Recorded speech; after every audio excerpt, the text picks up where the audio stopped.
Celebrating that Jesus resurrected is amazing. There is something that I want you to see from his death. But there is something that we should find that Jesus did. The Bible said, him being God, when he went lower than a man, he became the slave of a man. He became the substitutional element for man, so he became lower than man. And the same Jesus says, the work that I did, greater work shall you do. Now, he was not talking about the work he's doing in heaven. He's talking about, I don't know if you're what I'm saying, Francis. He's talking about the work he did before. And one of the work that Yeshua did is death.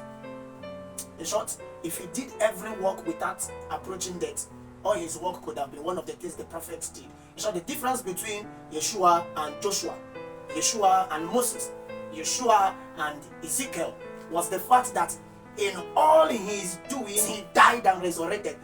You know, he gathered his disciples and he asked, well, who do men say I am? Some said that he was Elias. He was still going to be argued as Elijah if he did not die and resurrect. When Peter said, you are the Son of God, you are the Christ. And Jesus began to say, the energy of me being Christ is not that you have seen me.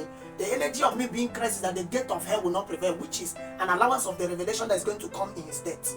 So when he told Peter, on this rock I will build my church and the gate of hell will not prevail, he was speaking over time of the thing that he's going to confront in hell, which is the gate of hell. And he was trying to also tell Peter that it is in death that this Christ will be known as Christ and not Elias. I have come to also tell other believers that we know that we are living in glory on the result of the death of Christ, the life that he gave to us. But he, Christ, said, greater work shall you do. Paul understood this and he said, I die daily. Jesus had to die once, but Paul died so many times. Believers, pay attention that if we are celebrating Easter, we will also learn to die daily. It's after death that he received a name above all name. That is when we now understood that him coming to earth was not just to heal the sick, but to bring man to the restoration of what he was once with the Father. And so I was shouting yesterday that my death happened so that I go to my retriever.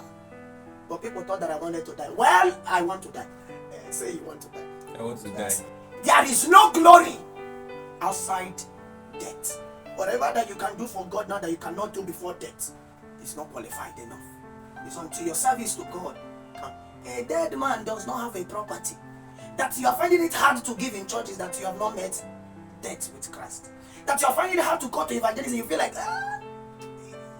let me send money for the evangelistic move. I cannot go. I am shy. It's because you are only shy because you are alive. A dead man does not have anything to be shy about. Are you getting what I'm saying? That someone can still piss you off in church and you're angry is because you still have life in you. You cannot get a dead man angry. That your pastor still says something and you get angry is that there is still the element of the life of this earth in you. You must die to the element of this earth. Oh, that you still even feel enticed towards some sins. It's because a dead man cannot sin. That means the way to escape sin is to totally die.